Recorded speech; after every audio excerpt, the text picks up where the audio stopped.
actress Sindi Dlathu HIV status rumor finally debunked.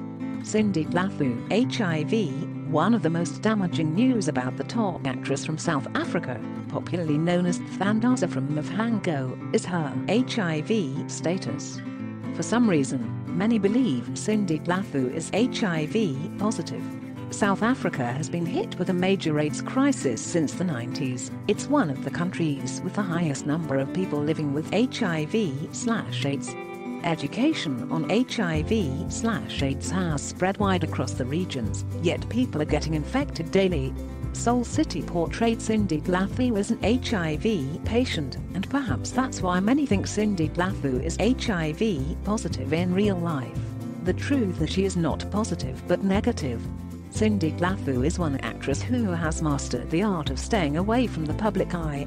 She is undisputed the queen of South African television, yet so little is known of her except her agent Biography and Move roles. Yeah.